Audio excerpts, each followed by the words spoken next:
दोस्तों, महाभारत का युद्ध कुरुक्षेत्र में 18 दिनों तक चला। जैसा कि हम सभी जानते हैं कि यह युद्ध कौरवों और पांडवों के बीच हुआ था, जहां कौरव धोखा देने और छल कपट में अव्वल थे। कौरवों और पांडवों के बीच महाभारत युद्ध की कहानी कई हजार साल पूर्व की है, मगर आज भी प्रासंगिक है अभिमन्यु का वध, जो इस घटनाक्रम का निराशाजनक भाग है। कौरवों ने छल से युद्ध जीतने के लिए एक रणनीति बनाई। उनकी योजना थी कि वो अर्जुन को युद्ध में उलझाकर चारों भाइयों से दूर ले जाएंगे और फिर युधिष्ठिर को बंदी बनाकर युद्ध जीत लेंगे।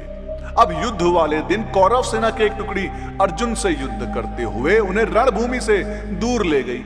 वहीं गुरु द्रोणाचार्य ने युधिष्ठिर को बंदी बनाने के लिए चक्रव्यूह की रचना की, जबकि पांडवों में सिर्फ अर्जुन को पता था कि चक्रव्यूह को कैसे तोड़ना है। अर्जुन के दूर जाते ही गुरु द्रोणाचार्य ने पांडवों को ललकारते हुए कहा कि या तो युद्ध लड़ो या फिर हार मान लो। युद्ध के नियम के अनुसार युद्ध लड़ना जरूरी था। यदि युद्ध ना करते तो भी हार जाते और युद्ध करते तो भी हार निश्चित थी। अब धर्मराज युधिष्ठिर को कुछ सूझ नहीं रहा था कि क्या करें और क्या ना करें। उसी समय धर्मराज युधिष्ठिर के सामने एक युवक खड़ा हुआ और कहा, काका श्री, मुझे चक्रव्यूह को तोड़ने और युद्ध करने का आशीर्वाद दीजिए। यह युवक कोई और नहीं बल्कि अर्जुन का पुत्र अभिमन्यु था। अभिमन्यु अभी मात्र 16 वर्ष का ही था, लेकिन सभी जानते थे कि वह युद्ध कौशल में अपने पिता के जैसा ही निपुण है। युधिष्ठिर ने अभिमन्यु को मना किया, लेकिन अभिमन्यु नहीं माना और उसने कहा, मुझे चक्रव्यूह तोड़ना आता है। जब मैं अपनी मां के गर्भ में था तो पिता ने मां को चक्रव्यूह तोड़ने का तरीका बताया था, बस तभी मैंने इसे सीख लिया था। मैं आगे रहूंगा और आप सब मेरे पीछे पीछे आइएगा।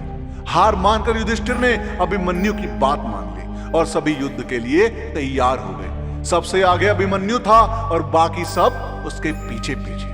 अभिमन्यु को रण क्षेत्र में देखकर कौरव मजाक उड़ाने लगे कि यह छोटा सा बालक क्या युद्ध करेगा। लेकिन जब उन्होंने अभिमन्यु के युद्ध कौशल को देखा तो उनके पसीने छूट गए। आगे बढ़ते हुए अभिमन्यु ने दुर्योधन के पुत्र लक्ष्मण को मार गिराया और चक्रव्यूह में प्रवेश कर गया। उसके चक्रव्यूह में प्रवेश करते ही सिंधु के राजा जयद्रथ ने चक्रव्यूह का द्वार बंद कर दिया ताकि चारों भाई चक्रव्यूह में प्रवेश ना कर पाए।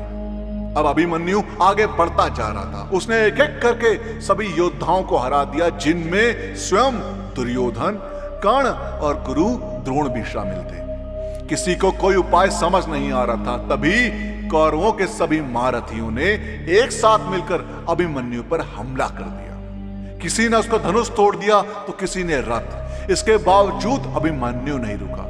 उसने रथ का पहिया उठाकर युद्ध करना शुरू कर दिया। बड़े बड़े महारथियों के साथ वीर अभिमन्यु अकेला लड़ता रहा, लेकिन वह अकेला कब तक लड़ता। अंत में सभी ने मिलकर उसकी हत्या कर दी और अभिमन्यु वीर गति को प्राप्त हुआ। अभिमन्यु की मृत्यु के बाद अर्जुन ने प्रतिज्ञा ली कि वह अगले दिन युद्ध में जयद्रथ का वध कर देगा। आज शूरवीर अभिमन्यु का नाम कर्ण और अर्जुन से भी पहले सम्मान के साथ लिया जाता है। दोस्तों, आपको महाभारत से जुड़ी इस घटना के बारे में क्या कहना है, हमें कमेंट्स के माध्यम से जरूर बताएं। और इस वीडियो का पार्ट 2 चाहिए हो तो कमेंट्स में पार्ट 2 जरूर लिखें। और साथ ही साथ अगर आपको हमारी आज की वीडियो पसंद आई हो तो टारगेट रखते हैं 5000 लाइक। अब 5000 लाइक इतने ज्यादा तो है नहीं, तो उस वीडियो को लाइक और शेयर करना ना भूलें। जिन लोगों ने अभी तक हमारे चैनल को सब्सक्राइब नहीं किया, उनसे मेरी गुजारिश है कि हमसे जुड़े रहने के लिए और ऐसे ही और भी वीडियोस देखने के लिए हमारे चैनल को सब्सक्राइब जरूर करें।